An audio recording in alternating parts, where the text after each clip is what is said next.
las... ¿Qué horas tenemos? Las 10:12. 10:12 horas del día 15 de octubre de 2019.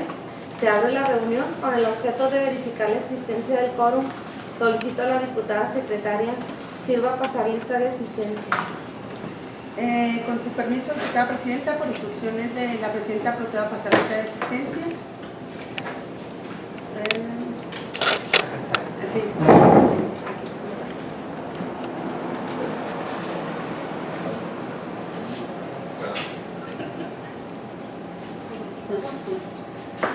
Marisela Sainz Moriel, Presente. Rocío Sarmiento, presente. El diputado Francisco Humberto Chávez Herrera, Georgina Alejandra Ocanda, presentó justificante. Gustavo La Rosa Hickerson.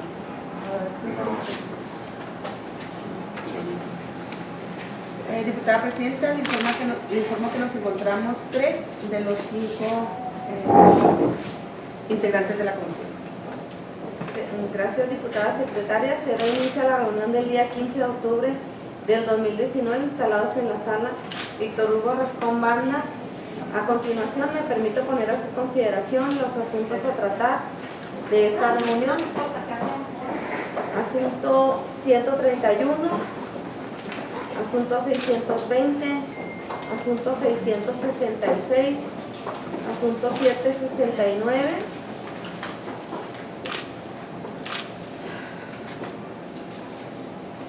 Y solicito a la secretaria se sirva a someter a consideración de las y los integrantes de la comisión el orden del día e informe a la presidencia el resultado de la misma. Compañeros, respecto al contenido de la orden del día, a favor de expresar su voto levantando la mano en señal de aprobación, los que estén por la afirmativa. Por unanimidad, presidenta, le informo que son 3 los que están presentes. Gracias, diputada secretaria. Se aprueba el orden del día. Pasando al tercer punto del orden del día relativo a la aprobación, en su caso del acta de la reunión anterior, solicito omitir su lectura porque con independencia de ser enviada por correo electrónico es videograbada y consultada públicamente sin restricciones de que si existe objeción o comentario respecto a su contenido, solicitaría someterla a aprobación, por lo que le pido a la diputada secretaria se sirva a someter a consideración de las y los integrantes de la comisión el acta de la reunión anterior e informe el resultado de la misma. Compañeros, a favor de expresar su voto levantando la mano en señal de aprobación respecto al acta de la reunión anterior. Los que estén por la afirmativa, hay unanimidad, presidenta. Gracias, diputada secretaria. Se aprueba el acta de la reunión anterior. En el siguiente punto del orden del día, esto es el análisis de las siguientes iniciativas que recae en el asunto 131, iniciativa con carácter de decreto a fin de adicionar los artículos 1688 bis al Código Civil y 146 bis al Código de Procedimientos Civiles, ambos ordenamientos del Estado de Chihuahua referente a las notificaciones. Iniciador o promovente, diputados Benjamín Carrera Chávez y Francisco Humberto Chávez Herrera, pertenecientes al grupo parlamentario de Morena. Nos vamos asunto por asunto o los menciono a todos y luego nos regresamos al primero. ¿En qué punto van? Vamos en el en lo del análisis de los asuntos. Última hoja. Asunto por asunto. Sí, entonces nos centramos en el 131, iniciativa con carácter de decreto a fin de adicionar los artículos 1668. Así es, el Código Civil y 146 del Código de Procedimientos Civiles. Sí. Entonces tenemos ya si me permite, sí, con permiso del diputado, entonces esta iniciativa, como lo acaban de mencionar, fue presentada por el diputado Benjamín Carrera y el diputado Francisco Humberto Chávez. Trata de reformar 2 instrumentos jurídicos locales. Se refiere al Código Civil y al Código de Procedimientos Civiles. Por lo que respecta al Código de Procedimientos Civiles, sin entrar al fondo, como saben, ya estableció un criterio esta Comisión de Justicia. No que lo haya establecido como tal, sino que es una discusión de orden federal que ya no somos competentes para hacer modificaciones o reformas a los códigos locales de procedimientos civiles y familiares. Esto es porque es una competencia exclusiva de la Federación, artículo 73, fracción 30, si mal no recuerdo, en la Constitución Federal. No así respecto a nuestros códigos civiles de las entidades federativas. En este caso, los legisladores pretenden modificar estas obligaciones en materia contractuales para que nos obliguemos a la jurisdicción judicial estatal en caso de que exista alguna controversia entre las personas que contratan. Aquí previamente estábamos haciendo la reflexión, o atendemos a hacer la reflexión, primero de si existe algún conflicto con la normatividad federal, toda vez que estaríamos invitando a cualquier tipo de celebración de contratos a que única y exclusivamente se sometan a la jurisdicción estatal. Y enseguida, si no existiera este conflicto de normas, tendríamos que hacer una reflexión respecto a la operatividad, porque como sabemos existe una serie de contratos que ordinariamente venimos celebrando y que nos sometemos a una jurisdicción distinta, toda vez que el contratante o la otra parte no es de esta entidad federativa. Ordinariamente pues estamos hablando de otras compañías en donde ya tienen la realización de estos contratos, ¿no? Bueno, ya tienen sus contratos hechos y nosotros en realidad nada nos toca, para bien o para mal, pero nada más nos toca firmarnos y no podemos hacer observaciones respecto a las cláusulas. Simple y sencillamente nos dicen estas son las condiciones, si quieres aceptarlas bien, si no, pues simplemente no te otorgo el servicio. Me refiero sobre a ciertos contratos telefónicos o de imagen, etcétera, etcétera. Entonces por eso tendríamos o solicitaría que nos dieran la oportunidad de hacer un análisis para determinar si existe este conflicto normativo y una reflexión respecto a la operatividad derivada de esta normatividad, para entonces estar en actitud desde una perspectiva técnica de hablarles sobre la legalidad o no de la propuesta. ¿Y está uno de los iniciadores? No, sí la bajamos. Aquí se han acercado varios maestros, ¿verdad? Del problema que tienen en cuanto a vivienda en Fobiste, ¿sí? Si ustedes se dan cuenta, existió precisamente ese contrato de vivienda por parte del Estado, pero la Federación fue la que intervino en el Banco del Bajío, ¿sí? Nosotros ya hemos estado platicando con los de Fobiste, la nueva representante o delegada, ¿verdad? Que precisamente lo que se pretende aquí, que yo me suscribí con Benjamín, el que no viene aquí, pues, mientras se da un análisis al respecto. Pero aquí lo que sucede, el problema que se enfrentan las personas, ¿verdad?, es de que ya terminaron de pagar su vivienda, el finiquito. Ni el gobierno, el Estado, en este caso no les responde porque precisamente es un crédito federal, ¿sí? Pero ellos tienen ese problema de que tienen miedo de que la vivienda, ¿verdad?, al momento de no tener la escritura, puedan hacer mal uso de esa vivienda, porque eso es lo único que las ampara. Entonces hemos tenido aquí en Chihuahua son 336 casos, en Saucillo 86, en Jiménez 136 casos. Y eso es lo que nos preocupa. Nosotros queremos o buscábamos más bien cómo proteger ese patrimonio, ¿sí? Ese patrimonio para las familias. Hay gente que dice, oye, pues yo estoy muy enfermo y sin escriturar, sin nada, y se está buscando otra forma. Que vinieron aquí, fue muy importante la plática con los del Fobiste, con los del Fobiste, ¿verdad? Porque dicen, vamos a ir a visitar a los presidentes municipales y entregarles una carta de posesión, que eso les da un amparo, les da una tranquilidad a las personas que tienen una vivienda, ¿sí? Que dice también, existe donde se metieron personas a viviendas abandonadas, pero esas viviendas también siguieron pagándose por los maestros, entonces no pueden ser invadidas de esa manera. O sea, el maestro siguió pagando, somos clientes cautivos, ¿verdad? Que hizo el gobierno mientras tú me pediste un crédito, aquí lo tienes, yo no recibí la vivienda del Fobiste y otra persona vino por necesidad, vino y se metió. Entonces, todo ese tipo de detalles, y yo me dije, no, pues estaría bien a buscar un amparo a este tipo de personas, a los maestros más que nada, y son maestros federales, porque el Estado no tenemos ni derecho a casa. Entonces, ese es el detalle de esta iniciativa. Yo les pediría, ¿verdad?, que se baje, que se analice a ver cómo se puede compactar y que nuestra gente, la gente del estado de Chihuahua, quede amparada de esa manera. Nada más. Entonces la revisamos. Así será.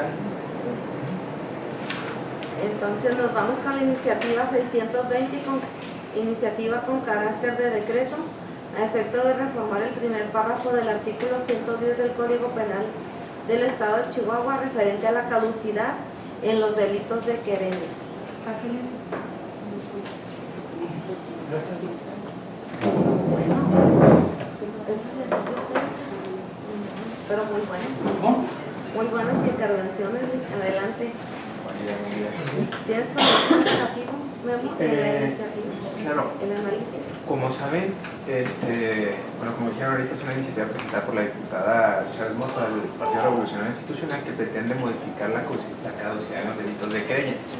Básicamente, lo que pretende es prescindir de esta porción que vemos en pantalla, que es la parte final del 110, es decir, en 3 años fuera de esta circunstancia. ¿Fuera de cuál circunstancia? Se refiere a 1 año después de que tenga conocimiento. Esta es la redacción vigente, si me lo permite. El derecho que debe hacer por un delito se investiga a petición de la víctima y caduca en 1 año, contados del día en que pueden formular la querella, en el día desde el momento en el que tengan conocimiento. Y nos dice, y en 3 años fuera de esta circunstancia. ¿Qué se entiende fuera de esta circunstancia? Fuera, bueno, pareciera. Que no tenía conocimiento. Así es. Y lo han tomado o han tomado ese criterio en la práctica. 3 años fuera de que no tenga conocimiento. Pero bueno, es debatible, ¿no? ¿Por qué? Porque si yo no tuve conocimiento y lo acabo de tener, ¿empieza a contar el año? ¿Sí me explico? O lo que más da pie a que la persona, a partir de que se da cuenta, pueda decir, denuncio 3 años después y digo que me acabo de dar cuenta. O sea, como que abre un abanico de tiempo pues interminable al quitar esa parte donde fuera de los 3 años. Que se queda abierto. Bueno, Se queda da mucho espacio, yo creo. Yo la veo bien la redacción como está ahorita. Pues perdón. sí, adelante. Yo la veo bien, pero con algunos detalles. El Ministerio Público, por ejemplo, los hechos de vialidad son los que más querellas se presentan ahí en el Ministerio Público. Se supone que la gente de tránsito, desde un principio que tiene un hecho de vialidad, les debe de informarlo que tienen derecho a la querella o que tienen de presentar la querella, independientemente de la acción de inconstitucionalidad que acaba de salir de varias máquinas. O sea, ellos siguen trabajando porque no tienen capacidad de infraestructura para atender los asuntos. O sea, la acción de inconstitucionalidad que derogó el artículo 93 de la ley de vialidad establece que la gente de vialidad ya no tiene en un momento determinado, no tiene ya que sujetarse, como lo venía haciendo, a convenios entre ellos, entre las partes, a que si la persona contaba con una póliza de seguro no la ponía a disposición del Ministerio Público, a que levantaban las famosas reservas que más bien las vendían los agentes de vialidad. O sea, dame una lana y le levanto la reserva para que no quede detenido, el vehículo casi siempre es de cajón.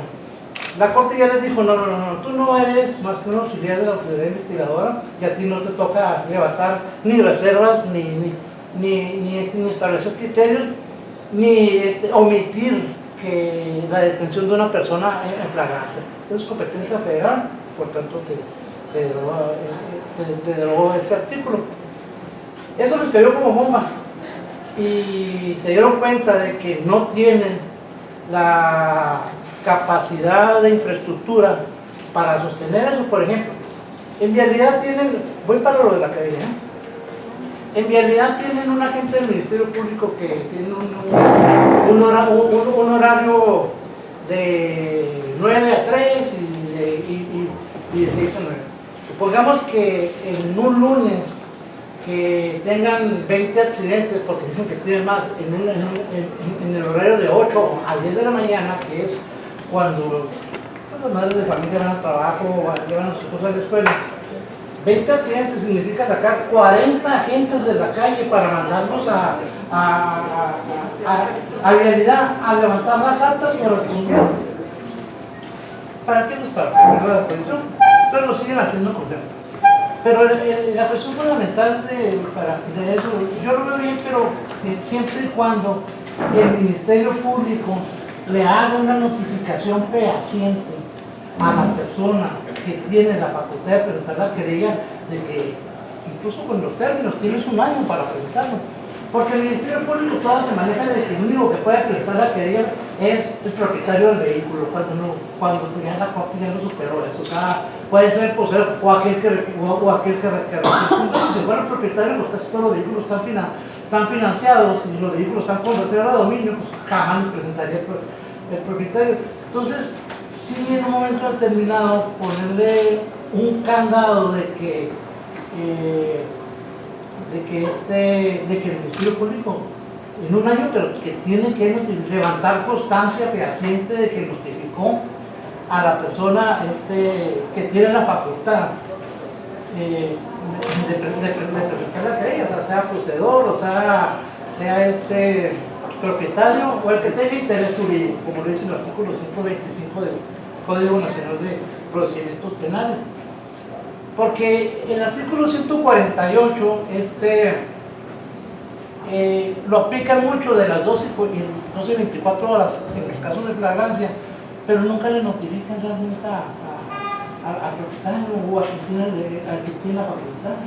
Entonces, quitarle los 3 años y seguir con el vicio de que nunca le notifican, bueno, pues también es limitarle el derecho a que pueda prestar la querella, que también, como dice aquí la diputada, se puede prestar avisos de que me acabo de dar cuenta. O sea, realmente me acabo de dar cuenta de que puedo presentar querella y como dice aquí la diputada, efectivamente, o sea, alegar el defecto. Entonces, yo sí estaría de acuerdo por un año, pero que se levantara siempre y cuando exista constancia fehaciente del Ministerio Público de que se le notificó a la persona. Ahí nada más que usted está hablando exclusivamente de daños, pero todos los delitos que traen bueno, ¿quién les va a notificar? Los dejarían del Estado. Yo puse un ejemplo de daño porque en esta semana, de 500 querellas que se presentan, 480 son de daño general. Claro, hay lo demás, hay varios. Están solicitando la palabra. Sí, adelante. Soy la asesora de la diputada Betty Chávez, entonces nomás para explicar un poquito por qué se pedía esta reforma. El detalle es que es una reforma que nos está solicitando la Fiscalía. Nos comentan que esta porción normativa se tiene que interpretar. Es decir, nos ponían de ejemplo, nos decían las personas aquellas que se iban a Estados Unidos y dejaban solas su casa pues, en Venezuela. Entonces, al regresar, se supone que ninguna la porción normativa debería de correr el término a partir de que ellos tienen conocimiento 3 años después, ¿verdad? Porque, o sea, fuera de esta circunstancia, era 3 años después. Ellos no tenían conocimiento del delito, y entonces era cuando volvían. Pero en la práctica no está ocurriendo así. Lo que ocurre es que a la comisión del delito empieza a correr el término. O sea, desde que se mete la persona a la casa, por decir algo, pasan 3 años y la víctima ya no tiene el derecho que tenía a presentar su querella, porque aunque ella regresa y se tiene conocimiento en este momento, pero ya pasan 3 años en la práctica se lo están haciendo, o sea, empieza a correr entonces, como se dice aquí, o sea, al quitar esta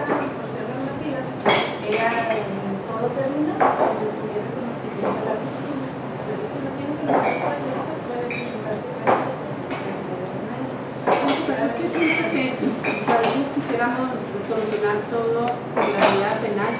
Digo, en este supuesto, considero pasar vías idóneas o alternas también para hacer valer ahí el derecho a la propiedad, no nada más enfocado en la vía penal. Entonces, a lo mejor es que en el supuesto que presentaba, en el supuesto que dice, dijo que también, o sea, que hay vías idóneas también para presentar en ese supuesto, si es para ese fin, o si eso justifica, pues hay otras vías.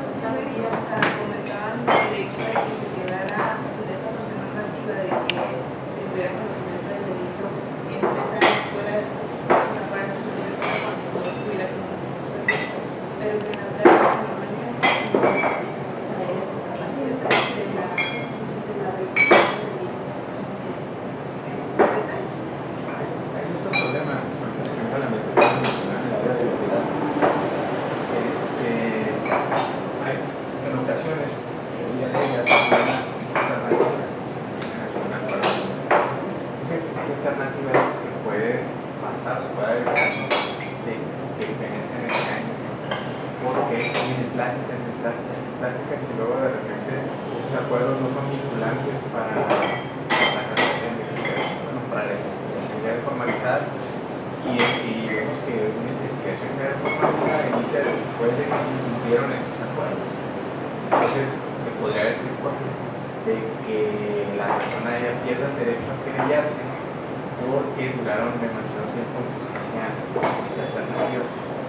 Sin embargo, una discusión, así como está este artículo, es de muchos años. Tendríamos que sacar la historia del por qué está así y visualizar los problemas. Digo, que queda claro que existe ese problema y también de que hay otras salidas como la civil para recuperar ese bien, no necesariamente la penal.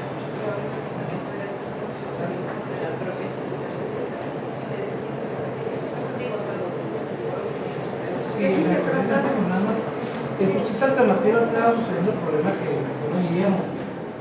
Sin embargo, a raíz de algunos criterios, fundamentalmente de la dirección de Alejandra Ramos, que empezó a manejar el criterio de que la justicia alternativa, pues es que prácticamente tiene la intención de que se le haga el daño y en síntesis esa es la querella, ¿verdad? O sea, la petición del interesado para que se le haga un daño o se le restituya un derecho. Y a consecuencia de eso también se reformó el criterio de justicia alternativa, porque antes le daban cabida a cualquiera que fuera ahí y se reformara. Ahora no, mínimamente tiene que cumplir el requisito de procedibilidad que establece la misma querella, o sea, acreditar tu interés jurídico o algún tipo de interés para que te haga la carpeta de justicia alternativa. Lo están tomando ya como una querella, porque si no llegan a un acuerdo de justicia alternativa, lo canalizan a la unidad. Licenciado La Rosa, ¿usted quería participar? Sí, yo sí me he encontrado en varios casos y sí hay una complejidad entre lo que es la caducidad de delitos de querella y los plazos para la prescripción. Es decir, el caso que ponía la compañera, y en cuáles tenemos 100.000 situaciones que se va a tener que decidir si son vía penal o vía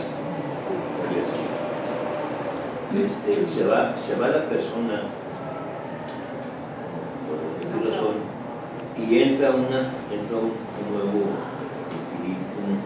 nuevo posicionario, y luego la persona reaparece a los 3 años y presenta la querella diciendo pues, que se acaba de dar cuenta que entraron a su casa y se le da trámite. Entonces resulta que verdaderamente, miren, cuando alguien deja abandonado un asunto por más de 3 años, de verdad que deja abandonado un caso por más de 3 años, o por más de un año, un asunto de tipo patrimonial, básicamente, es que no tiene intereses. 50 años viviendo en esto, ¿verdad? O sea, del que le chocaron su carro y quiere poner, y si quiere ponerlo, pues lo hace luego. Y cuáles otros son de lesiones simples, lesiones. A mí lo que en todo caso he encontrado, el problema que he encontrado básicamente es sí, mire, están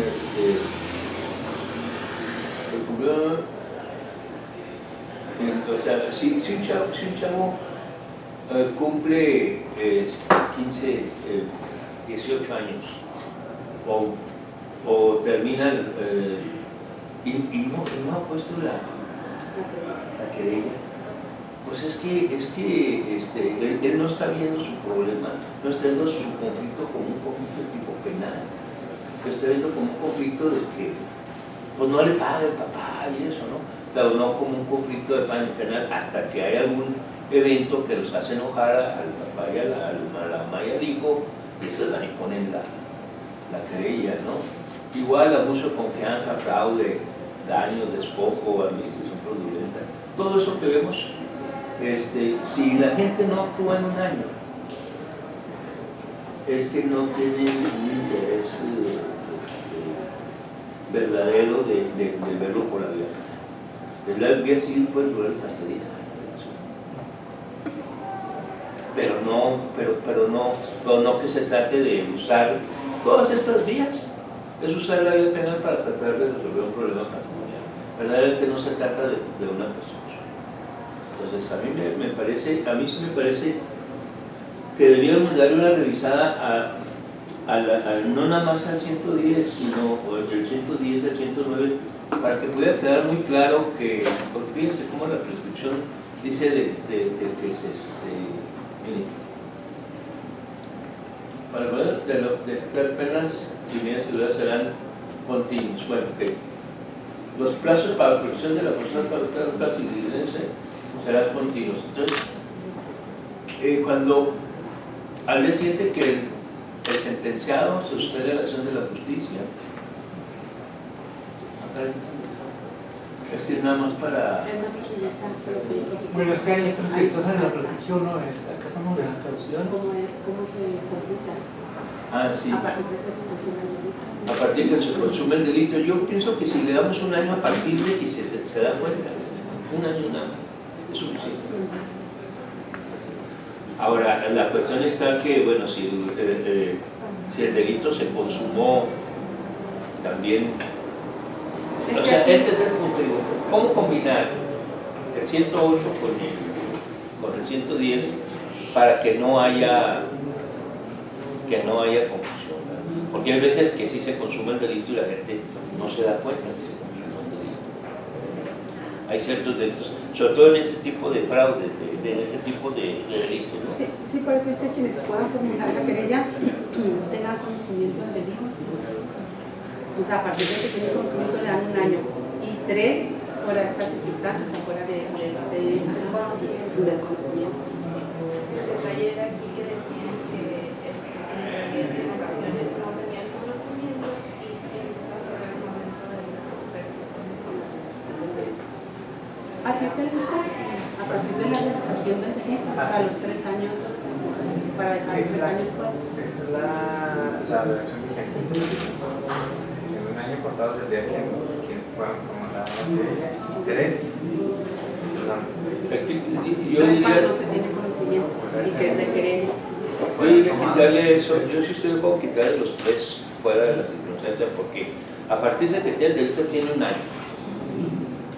Y entonces ya no salvaguardar el derecho de si no tenía conocimiento, eso ya queda excluido también. Porque pues sí,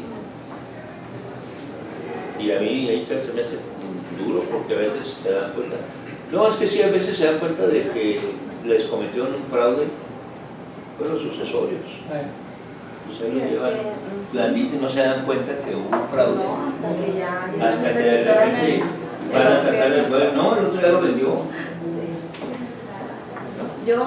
Mi propuesta, yo les quisiera decir que fuera 3 años fuera de esta circunstancia Igual y podemos poner específicamente en el despojo, porque en Juárez sí se da mucho que la gente se va por 5 años a trabajar a Estados Unidos para agarrar los papeles y luego deja su propiedad, regresa y ya está ocupada, porque allá tiene que estar sus 5 años por ley para ciertos asuntos que tiene que arreglar. Entonces yo sí les diría que en 5 años, fuera de estas circunstancias respecto a los delitos de despojo, que es sobre los inmuebles, porque el inmueble pues sí es de mi propiedad, así pasen 50 años es mío, aunque la ley me diga que 3 años si yo no tengo conocimiento. El despojo lo que quiere es la posesión. Pero la acción civil tiene 10 años. Exacto, yo voy a lo mismo. Porque Yo la creo que cuestión sería- es que cómo va a ser delito si yo dejé la casa abandonada 5 años. Yo creo que será necesario ver cuando se creó esta norma, que fue lo que se trató de salvaguardar de ese momento y analizar. Sí, miren, es el ánimo, o sea, cuando a mí un fraude, me doy cuenta de un fraude, el ánimo de pelear, el ánimo de sancionar, el ánimo de la acción penal es rápido. Es que más bien las alternativas se quedaría que igual es la misma circunstancia para igualación o para lo que sea, sería que esa cosa que la víctima va a formular la querella igual, o sea, una vida que tenga conocimiento, o sea, lo que se trata de evitar es que sea correr el plazo, si tenga conocimiento y decir establecer la práctica. Pero si usted está teniendo derecho a la iniciativa, los antecedentes, vamos a ver la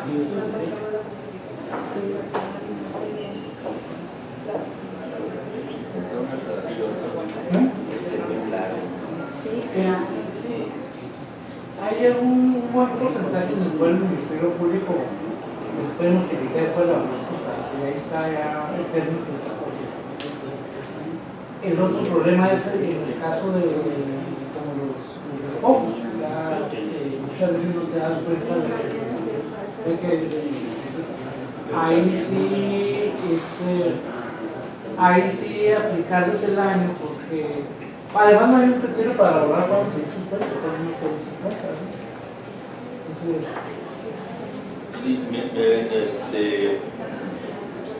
es que ese es un problema también. Si en el despojo se da chance de que sea un año después de que se da cuenta, híjole, puede haber mucha gente que tiene 10 años viviendo en una casa y de oye, dice, me acabo de dar cuenta, ¿cómo vas a dejar abandonada una casa de 10 años? Si las casas Por eso abandonadas esos 3 años a mí se me hace así como suficiente el término para que te des cuenta. Es más, se me hace excesivo, pero 3 años se me hace, a mí la redacción de este artículo se me hace bien. Sí, pues muy justo. no hay que hacer cambios que después Sí, que no generen. O la otra cosa, vayamos a dejar sueltos 40, 50 gente. Si me lo permiten,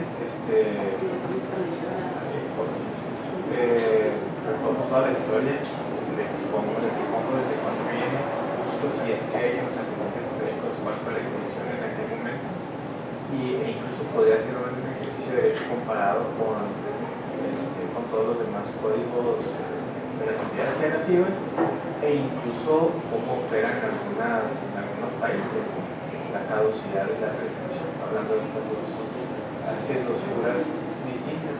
Y una vez que tengan toda esta información, con mucho gusto les pongo traslado y para que ustedes tomen la decisión de manera más informada. Sí. Y mientras se mantiene igual. Así es. Ok, pasamos al asunto 666, iniciativa con carácter de decreto para reformar los artículos 352 y 353 del Código Penal del Estado de Chihuahua en relación con los delitos ambientales que son resultado de la comisión de otro delito. Promovente, diputado Francisco Humberto Chávez Herrera y Alejandro Gloria González.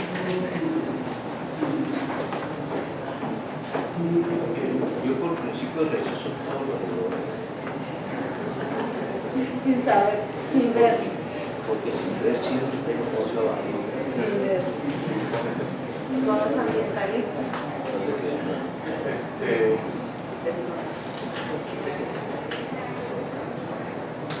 Esta es la iniciativa, por mencionar la diputada.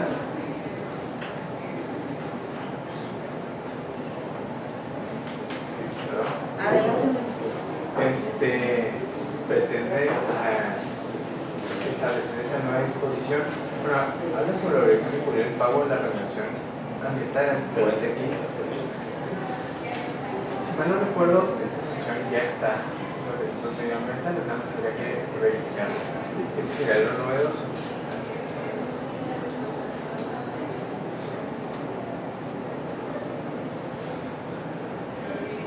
Es decir, un incremento A la pena. a la pena.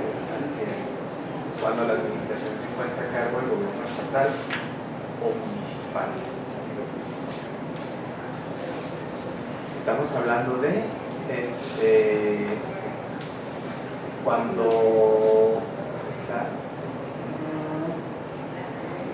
despidan, descarguen en la atmósfera, ordene o autorice expedido descargar gases, humos, polvos, vapores, olor que puedan ocasionar daños a la salud pública, la flora, la fauna o los ecosistemas. Si la conducta se despliegue en área natural protegida que se encuentre bajo el gobierno del Estado municipal, se incrementará un 50%. No encontramos porque se le da más valor a un área, exactamente, a un área estatal o municipal que a un área federal. Al final de cuentas forman parte del mismo ecosistema. Entonces no encontramos la justificación en por qué se debería de agravar la pena en este hipótesis. Así es, que se fija nada más habla del área natural protegida bajo la administración del gobierno estatal y municipal. Entonces, desde esta perspectiva, decimos es parte del mismo ecosistema federal, el estatal y el municipal. No descubrimos el por qué se va a agravar más la pena, ¿no? Distinto, por ejemplo, en el caso de violación a personas menores de 14 años y que no tengan la capacidad de comprender el hecho, personas incapaces, sino bueno, son personas que no entienden exactamente y ya tienen como ese motivo por el cual se incrementa la pena de manera justificada. Pero en esta parte si forma parte del mismo ecosistema con independencia de la administración, porque estamos hablando nada más de actividades meramente administrativas que se están haciendo cargo, pero la verdad no encontramos esa justificación. ¿Cuál es la propuesta que tú haces para eso? Además, para en alguna descarga de aguas o desagüe, pues no sabes dónde empieza la federal, la estatal y la municipal, no, hay veces que están conjuntamente. Es decir, no sabe dónde empieza la zona federal con los límites en un momento dado. Por ejemplo, si usted va de aquí al Dama, llega un momento en que antes del libramiento de zona municipal y 100 metros que tiene un libramiento de zona federal y luego el otro ya es zona municipal. Aquí nada más sería analizar esta porción sobre la obligación de cubrir el pago de la regulación ambiental porque hay disposiciones similares sobre el resarcimiento del agua. Entonces nada más en cuanto a que hagamos ese cruce, podemos hacer si esta propuesta ya se encuentra satisfecha por otra disposición o si técnicamente es conveniente o no. Ustedes son las personas que deciden. A mí lo que me preocupa de este artículo es más otra cosa. Es que aquí se refiere exclusivamente a la emisión de gases. Es gases, humos, polvos, vapores, olores. y luego que puedan ocasionar daños a la salud pública, la flora, la fauna, los ecosistemas. En la práctica es bien complicado comprobar la emisión de gases, porque inmediatamente se desaparecen. Yo llevé un caso contra Tesalco, y Tesalco de Estados Unidos que contaminaba Juárez,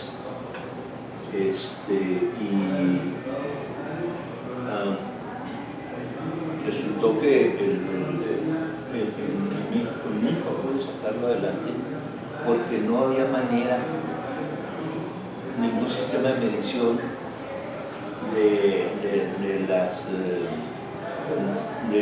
del aumento de partículas contaminantes en el aire. No había nada, y entonces me llevé el caso a Estados Unidos, y en Estados Unidos sí lo ganamos porque sí tenía un sistema de medición, pero cuando sacamos la cantidad de personas afectadas en la zona habían 10 veces más afectaciones que en las otras zonas de la ciudad. Y luego un economista hizo un dictamen pagado por el presidente municipal en donde decía que aquella elevación del 10% no importaba, no impactaba. Entonces resulta que el asunto lo ganamos en Estados Unidos. Y era un asunto de derechos humanos, no era un asunto, como lo digo, particular, era un asunto de derechos humanos, y logramos cerrar la fábrica emisora de los gases contaminantes. En cambio, hay muchos materiales que no son gases que sí se disponen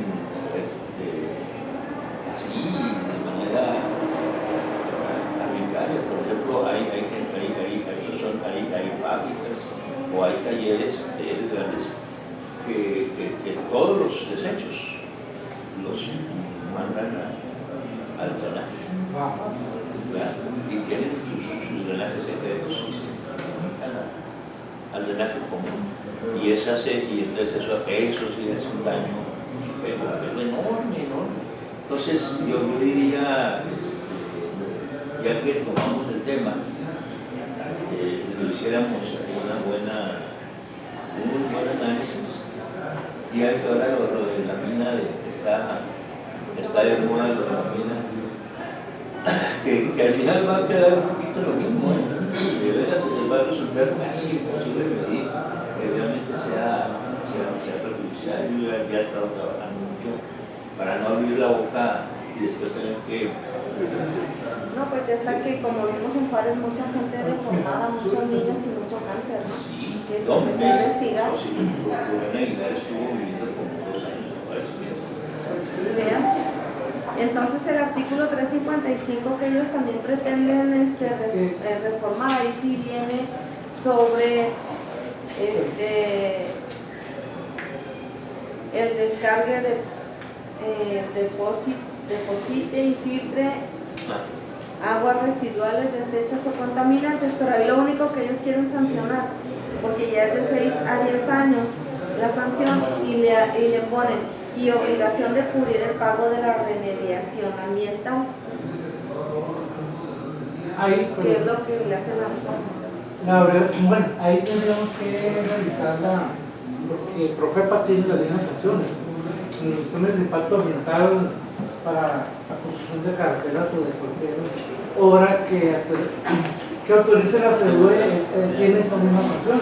Y Profepa las maneja, o sea, llega una constructora y empieza a agarrar material en un lugar no autorizado y tiene esas mismas sanciones de remediación. Entonces se tendría que analizar las sanciones federales también. Entonces, ya está satisfecha nuestra ley esta propuesta.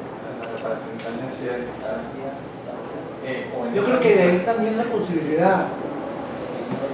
Yo creo que una mesa, yo solicitaría una mesa de análisis de escotos, de verdad. Ahí el tipo está dirigido al sujeto activo, a quien descargue, desagüe o produzca, ¿no? Pero hay situaciones como los funcionamientos que Azul, en los cuales los constructores sabían que ahí había contaminantes y sin embargo de alguna manera obtuvieron los permisos y vendieron las propiedades a personas, a familias enteras. O sea, si bien es cierto que ellos no están produciendo el contaminante, pero sí están provocando que cierto sector de familia se vaya a establecer su vivienda en un lugar contaminado. Yo creo que ahí también se debería ver esa posibilidad, porque ahí yo veo el sujeto activo nada más al que produzca, pero no al que de una manera indirecta, a sabiendas de que efectivamente ahí ese lugar es contaminado, estés rentando o estás dando la posibilidad de que ahí se establezca gente que se va a contaminar o que se va a contaminar. Que ponga en riesgo la salud a sabiendas de que ese lugar está contaminado.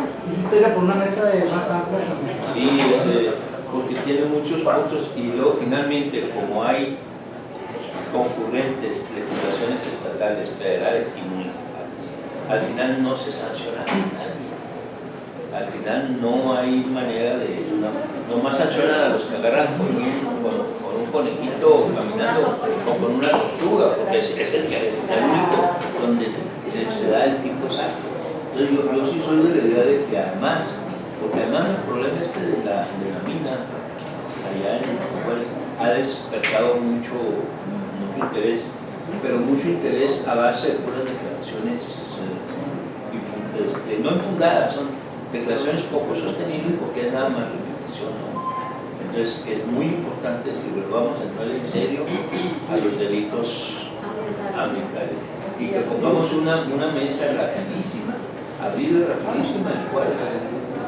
Yo diría, nada más abrirla y darle un plazo de unos 6 meses para que se reciban todas las... Y verlo con mayor amplitud por lo siguiente, porque las acciones colectivas, que es una figura muy poco usual, se refiere fundamentalmente a situaciones de tipo ambiental y de consumo, pero ahora quien más o menos asesoraba tenía la facultad para el momento dado intentar una acción colectiva, pues era la Procuraduría Federal del Consumidor, como lo hizo acá en Sierra Azul.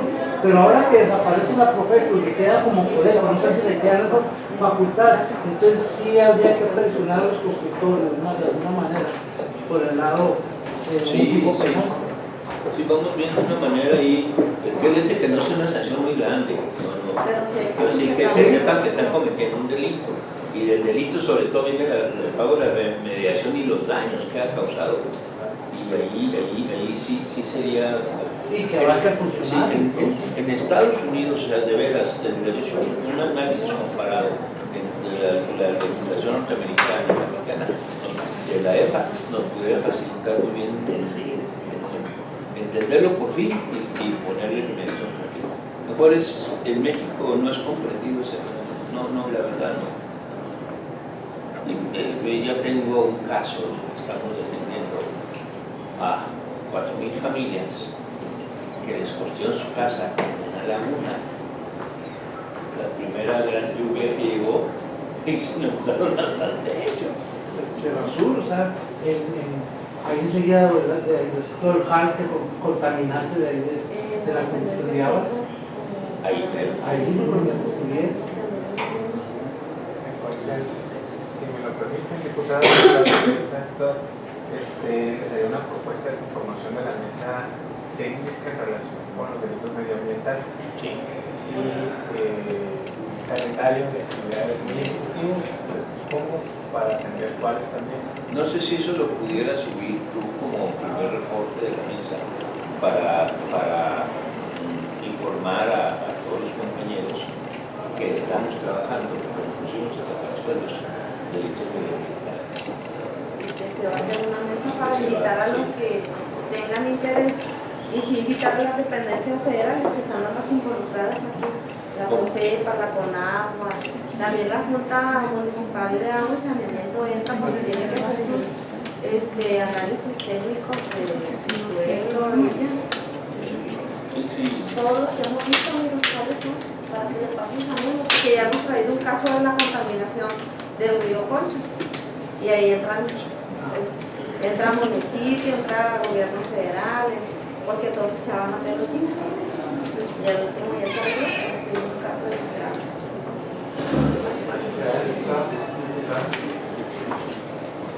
entonces sí, definir de una vez. Por ejemplo, nomás así de eso de que son todas las autoridades facultadas y ninguna a la vez. Estamos tratando de ver cómo atacamos el problema de las adicciones. Y realmente es un desorden y no hay posibilidad. Estamos buscando que sea con voluntades armar un solo grupo encargado de las adicciones. entonces vamos a pasar al asunto 769, es el último, ya casi estamos por entrar a la sesión y sería iniciativa con carácter de decreto con el objeto de adicionar el artículo 218, la fracción cuarta del Código Penal del Estado de Chihuahua referente al robo de ganado, iniciador Lorenzo Arturo Pargamado, Rocío Sarmiento Rufino. Y se comentó que también van a abrir mesa, ¿no? Para el análisis, o sea, ya es una propuesta.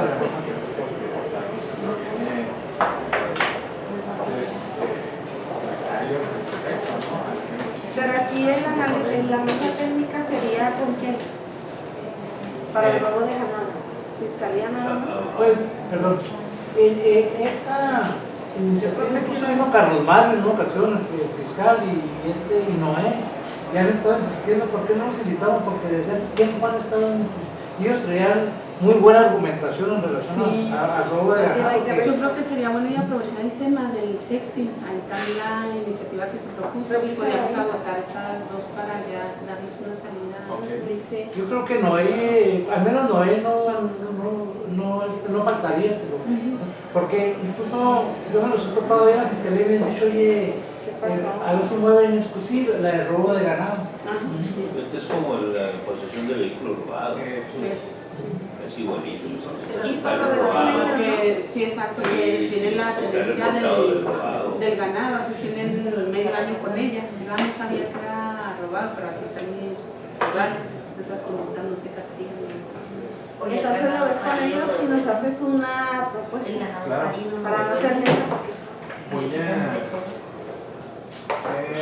a calendarizar y checar sobre sus agendas, diputados, con sus asistentes, y empatar una reunión para ver lo del sexting y El robo de ganado, Así es.